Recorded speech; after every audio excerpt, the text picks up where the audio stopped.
नमस्कार। रिपब्लिक भारत के digital platform पर आप सभी का स्वागत है। मैं आपके साथ सागर मिश्रा। सन 2025 भी बीत गया आखिरकार। कुछ खट्टी मीठी यादें, कुछ वो गहरे जख्म, कुछ ऐसी खबरें जिसने दिल पर चोट भी पहुंचाई तो सुकून भी दी। सबसे पहले बात उसी सुकून वाली खबर की करेंगे जो रिपब्लिक भारत और रिपब्लिक मीडिया नेटवर्क की खबर ने रंग लाई और उस मुहिम ने आखिर सुप्रीम कोर्ट को भी अपने फैसले को उसी तरह से पलटने पर मजबूर कर दिया। अरावली पर्वत पर जिस तरह से खनन माफियाओं ने कब्जा कर रखा था, हर दिन वहां पर खनन हो रहा था और 500 मीटर और 100 मीटर के फॉर्मूले को भी आखिर वापस लेना पड़ा। हमने खुद अरावली में जाकर देखा वहां पर किस तरह से खनन किया जा रहा है। हालांकि हमने जब खबरें चलाई तो खनन माफिया अपने अड्डे को छोड़कर भाग गए, लेकिन वो अरावली ऐसे ही जीवित रहे जिस तरह से हमने उसे सदियों तक हमेशा देखा है। अरावली जिसने नदियों को बचाए रखा, रेगिस्तान को देखिए रोके रखा, हमें और आपको स्वच्छ हवाएं देती है, वो अरावली हमेशा ऐसे ही रहे जिस तरह से शांत और बिना किसी देखिए स्वार्थ के हमारे और आपको जीवन दे रही है। दिल्ली लाल किला ब्लास्ट भला कौन भूलेगा। जगह जगह आतंकियों के अड्डे, उस नेटवर्क को देखिए किस तरह से जांच एजेंसियां खंगाल रही हैं। और बिहार चुनाव के दूसरे चरण के महज केवल एक दिन पहले मैं बिहार चुनाव में उस वक्त था, लेकिन अचानक ब्लास्ट के बाद दिल्ली आना पड़ा। लेकिन अभी भी जांच एजेंसियां देख रही हैं कि आखिर कहीं ऐसा तो नहीं कि आने वाले दिनों में ऐसे ब्लास्ट हो। उस ब्लास्ट ने पूरे देश को झकझोर कर रख दिया और देश की राजधानी पर वो एक काला धब्बा था। बात बिहार चुनाव की भी करेंगे। पता नहीं था किसी को कि एनडीए का इतना बड़ा मैजिक हो सकता है। तेजस्वी यादव जिन्हें उम्मीद थी कि सत्ता में वो लौट कर आएंगे और वो सूखा उनका खत्म होगा, लेकिन नीतीश कुमार बीजेपी ने वो कमाल कर दिखाया बिहार के अंदर जिसने सोचा भी न था। कई विधानसभाओं को हमने कवरेज किया, चप्पा चप्पा हमने दिखाया और ये बताया कि आखिर क्या है बिहार के लोगों का चुनावी मूड। लोगों ने चुना एक बार फिर एनडीए को और भविष्य लोगों ने बताया कि एनडीए में ही बसती है। पंजाब के भयंकर सैलाब की तस्वीरें भला कौन भूल सकता है। इस खबर की तस्वीरें भी हमने आपको वहां से पहुंचाई थी। जगह जगह सैलाब का वो मंजर था। लोगों के पास ना रोटी था, ना कपड़ा था, ना मकान था। लोग मदद के लिए आगे जा रहे थे, लेकिन उस बाढ़ के बीच भी कैसे लोग अपना जीवन व्यतीत कर रहे थे वो भी तस्वीरें हमने आप तक पहुंचाई थी। पंजाब के लोग फिर कभी ऐसे दिन ना देखें, फिर कभी वहां पर ऐसी बाढ़ ना आए, ये ईश्वर से हम कामना करते हैं। बात बरेली की भी करेंगे। याद है आपको शुक्रवार का दिन था नमाज का, किस तरह से वहां पर दंगे हो जाते हैं।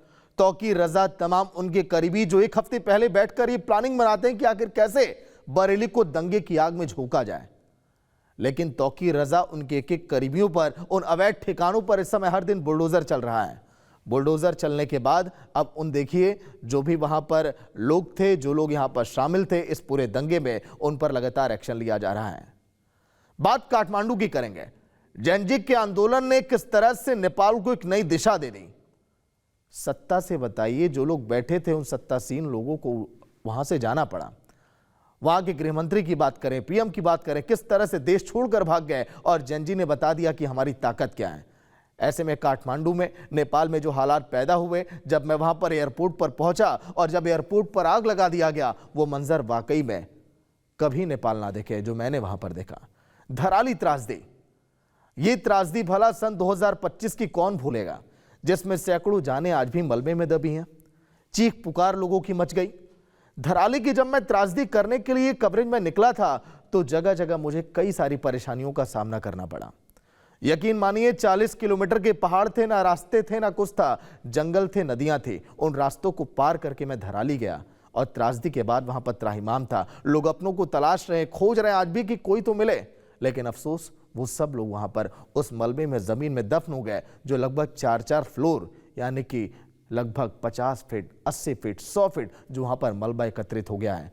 धराली को अब किसी और पहाड़ों पर अब बसाया जा रहा है। वहां की तस्वीरें बदल गई। इंदौर में आपको याद होगा जो घटना आई थी, सोनम रघुवंशी का केस।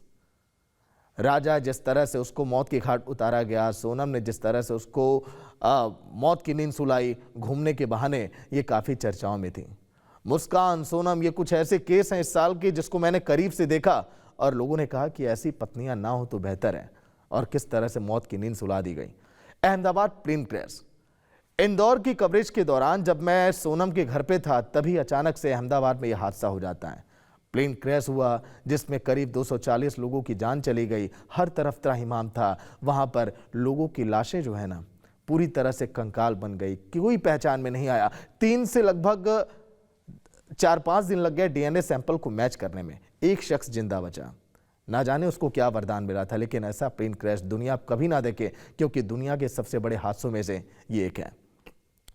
नेपाल में काठमांडू में राजाओं के लिए लोग सड़कों पर उतर गए, राजा की वापसी के लिए, और यही वजह देखिए बढ़ती चली गई। तब वहां पर जेनजी का प्रदर्शन हमने देखा। तो ये दोनों काठमांडू की घटनाएं जुड़ी थी। जब मैं वहां पर पहुंचा तो वहां की तस्वीरें मैं देखा, आप तक पहुंचाया था। अब बात करेंगे जम्मू कश्मीर, भारत और पाकिस्तान के उस जंग की, जब पाकिस्तान को हिंदुस्तान के आगे घुटने टेकने पड़े और अपनी हार माननी पड़ी। ऑपरेशन सिंदूर, जब बताइए लोगों के नाम पूछकर, धर्म पूछकर उन्हें मौत के घाट उतारा गया, तब हिंदुस्तान ने यह ठाना कि कैसे पाकिस्तान से बदला लेना है। हर एक उस आतंकी ठिकानों को हमने नेस्तनाबूद कर दिया। और मैं कश्मीर के अंदर था उस समय जब ये जंग छिड़ी, जब पाकिस्तान ने सीजफायर का उल्लंघन किया और ड्रोन से हमले किए। भारत ने उसका हर एक जवाब दिया। हर एक जहां पर ड्रोन गिरे उसकी तस्वीरें भी मैंने आप तक पहुंचाया। और मैं आखिरी लम्हे तक था कश्मीर में जब ये तय हो गया और पूरी दुनिया ने कहा कि हाँ, हिंदुस्तान की जीत हुई। और ऑपरेशन सिंदूर जो अभी भी लगातार जारी है। बद्रीनाथ एवलांच की घटना की बात करेंगे अब, जहां पर कई सारे मजदूर उस देखिए बर्फबारी में फंसे रहे। उनका लगातार रेस्क्यू किया जा रहा था। जोशीमठ पर उनको हेलीकॉप्टर से लाया जा रहा था। गाड़ियां चलनी बड़ा मुश्किल थी, लेकिन उस बर्फबारी में भी जोशीमठ तक, और ऊपर जो माड़ा गांव है, जो देखिए पहला कहा जाता है गांव है हिंदुस्तान का, वहां तक हम पहुंचे थे। और माड़ा गांव के पास कई सारे मजदूर थे, उनका रेस्क्यू किया गया। लेकिन अफसोस वो सभी मजदूर जो है, जो देखिए मौत को गले लगा चुके थे, उनकी मौत हो गई थी। ऐसी घटनाएं फिर कभी ना हो। संभल की होली काफी चर्चाओं में रही। बीते कई दशकों से संभल में लोगों ने ऐसी होली नहीं देखी थी हिंदुओं की, जहां पर आपने देखा दंगे के बाद किस तरह से माहौल बदला। 85% मुस्लिम बेशक है संभल के अंदर, लेकिन हिंदुओं की ताकत देखकर पूरा हिंदुस्तान ये कहने लगा कि वाकई में संभल की होली काफी आकर्षित है। मैं संभल की होली खुद खेला। मैं लगभग 15 दिनों तक संभल में था कि कहीं वहां पर माहौल ना बिगड़ जाए। लगभग 2-3 महीनों का वक्त हमने गुजारा है संभल में दंगे के बाद से, लेकिन अब सब कुछ बदल गया। लेकिन होली बहुत यादगार थी। दिल्ली चुनाव पर हम दिल्ली में कवरेज किए। दिल्ली में किस तरह से बीजेपी सत्ता में लौट कर तो आई, लेकिन इस समय थोड़ी बहुत नाराजगी है, वो बीजेपी को दूर करनी चाहिए। क्योंकि जो जिम्मेदारी लोगों ने दी है, दिल्ली के लोगों ने दी है बीजेपी को, उसको बखूबी और बेहतर निभाना पड़ेगा। दिल्ली की एक और तस्वीर जो काफी चर्चाओं में थी, कुंभ के दौरान आपने देखा होगा रेलवे स्टेशन पर रात लगभग 2 से 3 बजे के बीच भगदड़ मच जाती है। लाखों लोग जो है प्रयागराज जाने के लिए हर एक स्टेशनों पर कतारों में खड़े थे। हजारों की भीड़, डिब्बे पूरी तरह से खचाखच भरे थे, लेकिन भगदड़ होती है, लोगों की जान चली जाती है। अचानक वहां पर जाना हुआ। रिपब्लिक भारत ने उस खबर को भी बहुत बेहतर तरीके से दिखाया। अब जो अव्यवस्थाएं थी उससे सरकार सबक ले, इस तरह की घटनाएं दोबारा ना हो। तो ये थी सन 2025 की तमाम वो घटनाएं जिस पर देखिए हम जाकर ग्राउंड पर कवरेज किए, तस्वीरें आप तक दिखाए। ना कोई स्क्रिप्ट, ना कोई कहानी, जो था आंखों देखी, जो था मंजर मेरी आंखों के सामने, वो मैंने आपसे बयां किया। देखते रहिए रिपब्लिक भारत का डिजिटल प्लेटफॉर्म। नमस्कार।